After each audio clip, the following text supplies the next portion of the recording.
till circuit bottles count.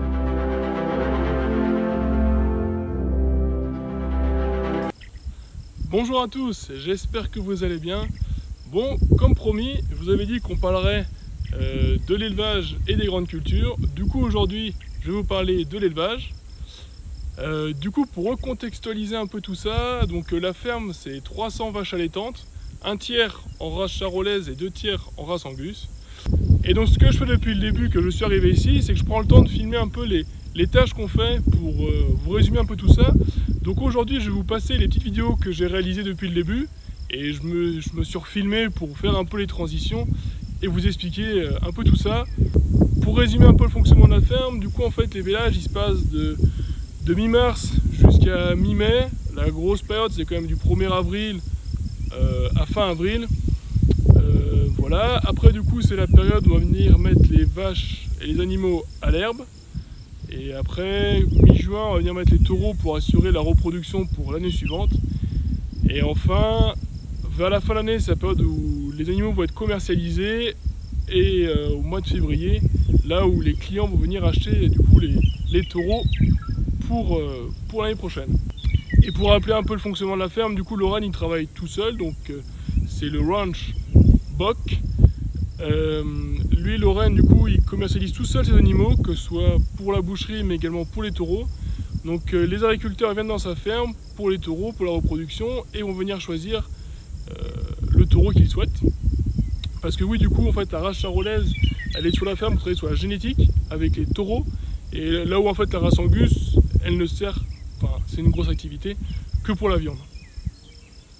Du coup, donc la première partie que je vais vous parler, c'est après le vélage, c'est-à-dire tout ce qu'on a fait donc après le vélage avec les veaux pour leur apporter des soins.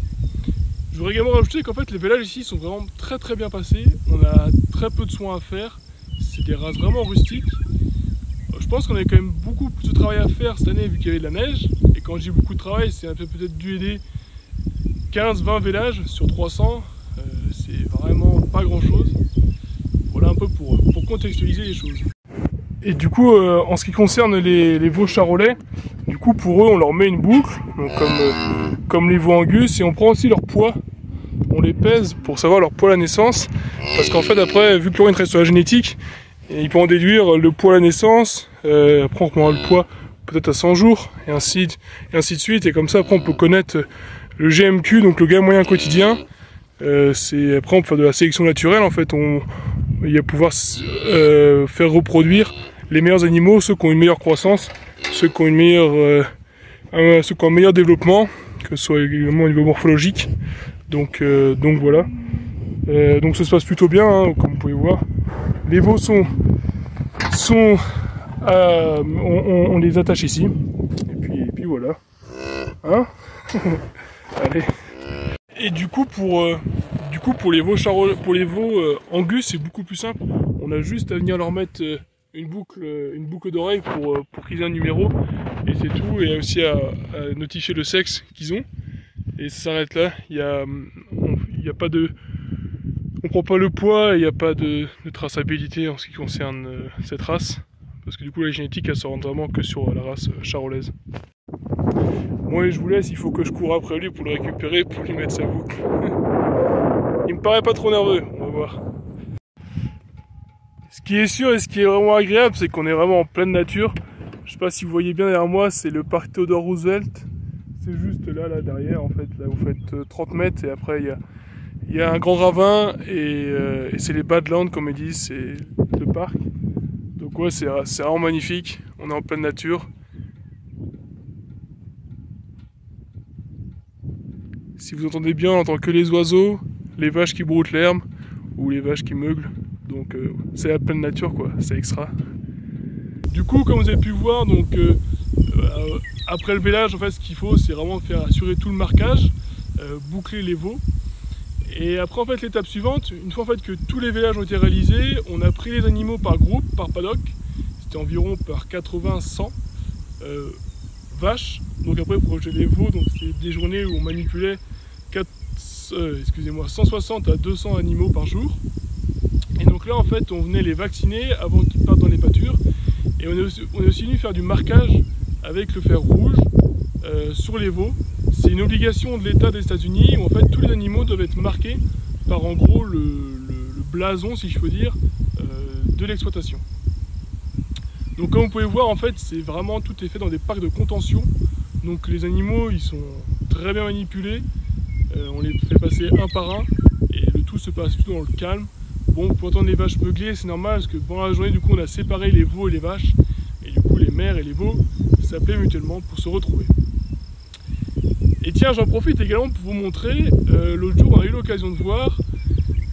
Du coup, là, en fait, comme vous avez pu voir, hein, tous les animaux sont mis dans le corral, ou dans le parc de contention. Et sinon, les autres pratiques qui sont réalisées ici aux États-Unis, dans le parc ou dans les zones vraiment vallonnées, c'est en fait les veaux sont attrapés via des lanceaux. Et en fait on a pu voir ça à un concours de rodéo où en fait il y a eu ce concours là. Je vous avoue que sur le coup ça m'a vraiment choqué de voir des veaux attrapés de cette manière là. Et au final c'est une pratique ancestrale qui est faite ici. Et ça me fait aussi dire un peu des fois que maintenant avec toutes les associations qu'on a à bien-être animal en France, on est vraiment rendu à un niveau de bien-être animal et de protection des animaux en France qui est vraiment très élevé. Donc des fois ça me fait un peu doucement rire quand on dit qu'en France on maltraite un peu nos animaux. Bref, on va pas polémiquer. Je vous montre la vidéo. Montana, Ram National Circuit Finals Cowboy won twice a year ago, hadn't won this year, but may make it right here. Got to lay him on his side, straighten the front with the back two. Help him, rodeo fans. 1, 2, 3, get out of there. Oh, having trouble with the hooey. Ah si, pendant qu'on est sur cet événement là, il faut que je montre aussi une autre vidéo. C'est comment ici ils attrapent les taureaux. C'est vraiment des malades, je sais pas comment les agriculteurs ils font pour faire ça. Je sais pas si c'est que pour le concours, je pense, ou c'est aussi dans les pratiques. Non, je pense que c'est vraiment que pour le concours. Je vous montre ça, c'est vraiment des fous. Wow, here we go. We're bulldogging with Joe Wilson, Martin, South Dakota, big guys, gonna lay one down. Du coup, une fois ces journées finies où en fait on a pris soin des animaux, on leur a fait des soins, on les a mis soit dans les camions, soit on les a fait traverser du coup différents champs pour rejoindre les pâtures. Donc là la prochaine vidéo c'est sur le pâturage. Je vous montre un peu comment ça se passe le pâturage. Du coup il y a différents champs. On déplace les animaux régulièrement, pas tout le temps, mais quand on les change de pâture.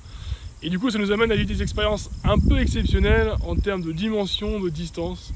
Bref. Et voilà, aujourd'hui c'est le début de la transhumance comme on dit. Donc les vaches, ça c'est bon, on a fini de tous les marquer.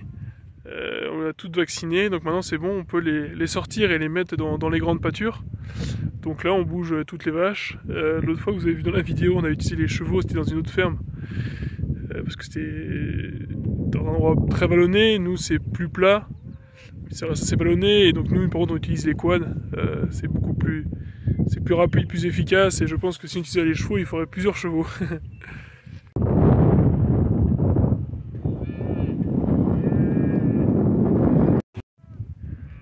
Et du coup, si je vous parle un peu de distance, donc là on bouge les vaches de la ferme qui est derrière. On voit ici le tour. On les bouge jusque au fond là-bas. Faut pas reconnaître. Donc ouais, là en fait la distance ça fait 2 miles, donc ça fait quelque chose comme un peu plus de 3 km. On les bouge, mais on les bouge que dans les pâtures, que dans les chemins, hein. On croise pas de route, on croise personne. Et là c'est vraiment la pleine nature, comme vous pouvez voir autour de moi. Donc voilà.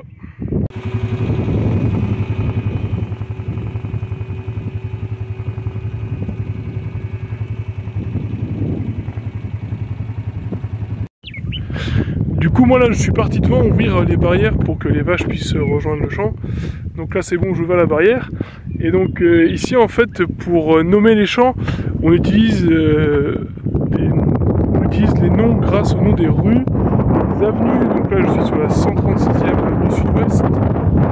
Et derrière c'est la 41e avenue. Et sinon en fait du coup ici on nomme les parcelles par des sections. Donc là en fait on est arrivé à la section 20, section 20 où en fait dedans il y aura plusieurs parcelles. En fait c'est donné par rapport aux croisements de rue qu'il va y avoir autour. Voilà, c'est pas comme chez nous en France où on va dire ouais à telle chaîne tu prends à gauche ou à telle maison tu prends à gauche ou à la croix ou je ne sais quoi.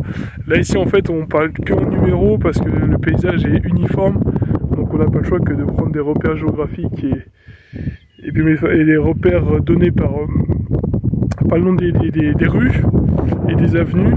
Donc voilà, et sinon je peux vous montrer aussi un peu ce qui m'entoure. Donc ça c'est la route derrière moi, et ça c'était la route qui était devant moi. Donc voilà, tout est grand, tout est mesuré ici. Il faut faire beaucoup de distance pour rejoindre 2 points. Voilà. Là ici aussi également à côté du champ, il y a une production de pétrole. Donc vous pouvez voir derrière moi le puits de pétrole, et ici les réserves. Bon allez, je vous laisse. Lucas va m'attendre. Ça se trouve il y a un problème avec les vaches. Moi je suis parti devant à ouvrir et je prends du temps à vous parler. Mais bon, pendant cela il y a le boulot à faire. Allez, à plus.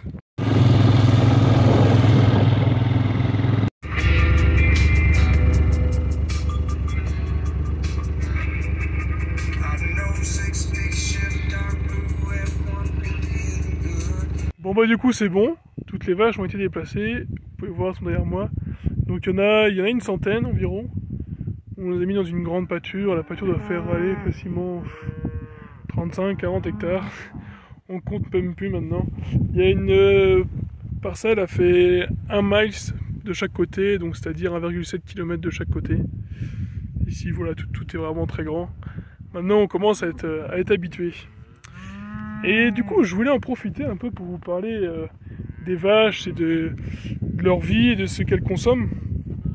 Et un peu pour réagir des fois aux propos qu'on peut voir sur internet, les vidéos et les associations qui sont anti-élevage, qui vont dire que les bovins, ils vont avoir un impact vraiment négatif sur le réchauffement climatique. Je me suis dit pourquoi pas nous aussi répondre à ces propos-là, pour vous expliquer en fait tout simplement que là ici, les vaches sont dans un endroit où c'est que des pâtures, on ne peut rien faire autrement hormis une production d'herbe, parce que le terrain est beaucoup trop vallonné et c'est impossible de produire autre chose. Et donc en fait, les vaches ont un impact dans la réduction du réchauffement climatique. Je m'explique. L'herbe, comme on peut voir ici, c'est un vrai puits à carbone. Parce qu'en fait, l'herbe va capter du CO2 et du gaz dans l'atmosphère. Grâce à son phénomène de photosynthèse, elle va produire du sucre, du glucose, plus précisément. Et après, les vaches vont venir manger la prairie. Et en fait, les vaches elles vont stimuler le développement de la prairie. Donc elles vont stimuler la photosynthèse. Donc elles vont stimuler la captation de GES, donc de gaz à effet de serre. On estime qu'une prairie par hectare, elle capte 1 tonne de carbone par an, de GES par an. Là, si on fait le calcul sur toute exploitation, je pense que ça fait plusieurs vols d'avion qui sont captés grâce aux animaux, parce que du coup, en fait, les vaches elles vont stimuler le développement de la prairie, et donc stimuler la captation du carbone. Ah si, et j'en profite, on dit aussi que... Et après j'arrête, je vous promets. On dit aussi que les vaches, elles ont besoin de beaucoup d'eau pour produire de la viande. C'est vrai, pour produire 1 kg de viande, j'ai plus précisément les chiffres en tête, mais c'est vrai qu'il faut beaucoup d'eau. Mais bon, comme vous pouvez voir ici, je pense pas que les vaches vont assécher la planète. C'est de l'eau de pluie qui est stockée ici, enfin stockée naturellement. En fait, ici, il n'y a même pas d'étang, il n'y a même pas le plan d'eau. Il n'y a pas de forage, c'est naturellement, dans les parcelles, il y a beaucoup de points comme ça, où en fait, c'est un peu creux, et du coup, l'eau va rester stockée ici. Donc les vaches consomment cette eau-là, donc c'est pas de l'eau de ressource, c'est de l'eau de pluie. Et au lieu que cette eau soit évaporée par photosynthèse, au final c'est elles qui vont la consommer. Donc bon, c'est du bon sens, c'est la nature. Ça fait des années que c'est comme ça, l'agriculture ça a toujours été comme ça. On vient valoriser le territoire et l'entretenir. Donc voilà, allez, je vous laisse, à plus.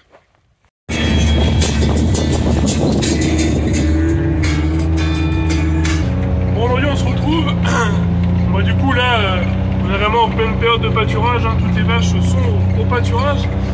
Aujourd'hui on fait quelque chose d'un peu spécial, on est avec des voisins à bouger les vaches parce qu'en fait on est sur une parcelle là qui appartient à l'État et du coup les agriculteurs viennent mettre leurs vaches pour entretenir les parcelles. Et du coup en fait sur la parcelle il y a les vaches de 4 fermes. Donc là aujourd'hui on est en train de bouger 300 vaches dans une autre parcelle à côté. Donc voilà, donc en fait les agriculteurs ont mélangé toutes leurs vaches et leurs veaux. Et donc après on rapporte également les taureaux. Donc les taureaux vont venir de différentes fermes et ça va croiser entre les différentes fermes. Au niveau après des points d'accouplement. Et donc voilà, donc bon, en France on n'a pas trop l'habitude de faire ça. En France on partage plus le matériel mais on partage jamais les champs. Là ici, enfin du moins à ce que je sache. Et du coup là ici on partage les champs et on va bouger 300 vaches. Comme ça, donc pour nous en fait il n'y a que 80 vaches sur les 300. Donc voilà. Bon, j'espère que vous allez bien. Là du coup on se retrouve au centre du village si je peux dire. Alors, du coup en fait là je suis au milieu d'un îlot de parcelles.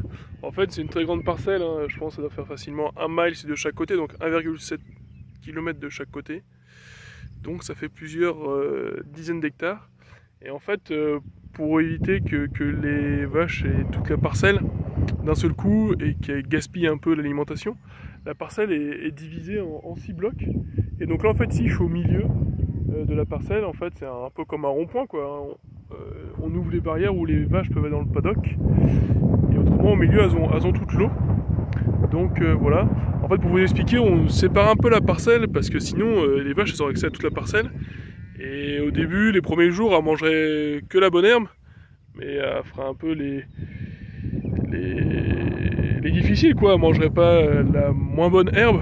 Un peu comme nous hein. Nous, quand on ouvre le frigo, au début, on va manger tout ce qui est, je sais pas, tomates à la provençale, qu'est-ce qui est bon, des petits macarons. Et puis en entrée, qu'est-ce qu'on aime bien manger, des petites salades. C'est l'été. Et puis après, l'hiver, enfin, après avoir mangé ça, on va finir par manger tout ce qui reste, je sais pas, poisson pané, ravioli. Enfin bref, si au début on mange que la bonne nourriture, après, on a un peu de mal à finir la mauvaise nourriture. Donc là, c'est pareil pour l'herbe. Donc en fait, en divisant un peu les parcelles, ça permet de vraiment optimiser chaque paddock. Bon après c'est vrai que cette année on n'est pas comme les autres années je pense ici. C'est vrai qu'il y a vraiment beaucoup d'herbes. On a pas mal d'eau, enfin beaucoup plus d'eau que les autres années. Et du coup l'herbe pousse très bien. Donc en fait les autres années il a vraiment besoin de faire ça Lorraine, de saucissonner et de bien tout diviser pour éviter que les vaches gaspillent l'herbe. Mais bon, que les vaches optimisent l'herbe plutôt. Mais bon cette année c'est l'inverse. Il y a vraiment beaucoup d'herbes. Donc là en fait je vous montrais, on vient de changer les vaches de paddock, mais elles n'ont pas du tout fini la parcelle, enfin, il y a beaucoup trop d'herbes. Cette année l'herbe va pas du tout être un problème. Bon puis du coup avec le temps les vaches elles sont habituées, hein. On a juste ouvrir la parcelle et maintenant elles viennent toutes seules. Elles se débrouillent toutes seules, elles ont compris, elles savent qu'elles vont aux autres parcelles, elles sont contentes. Donc voilà. On dit bonjour. Vous avez vu, ils sont bien dressés les animaux, hein. Ils s'arrêtent, ils vous saluent.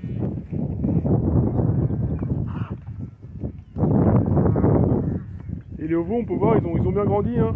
Là, du coup, les veaux, les plus vieux, ils vont avoir 3 mois. Donc ouais, un bon développement. Et donc là, elles tournent et elles rejoignent l'autre parcelle. Du coup, aujourd'hui, on bouge des vaches. On échange de pâture.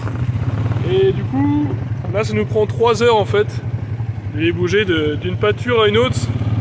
3 heures, donc on traverse différents champs et là maintenant ils sont sur la route.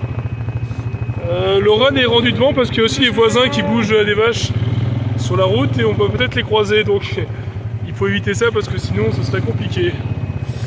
Donc voilà, 3 heures de route pour bouger les vaches. La grandeur américaine quoi. Du coup voilà, on arrive à la fin de la vidéo. J'espère que ça vous a plu. Je tiens aussi à vous dire que c'est vraiment plaisir quand j'en reçois les messages qui me disent que c'est vraiment intéressant mes vidéos. Moi je fais vraiment un réel plaisir à faire ces vidéos. C'est vraiment intéressant pour moi de vous montrer un peu comment c'est de l'autre côté de l'Atlantique. Et je voulais finir par cette petite note d'humour et pour vous rappeler qu'il faut ne jamais oublier que l'on partage toujours la route. Je vous laisse voir ça.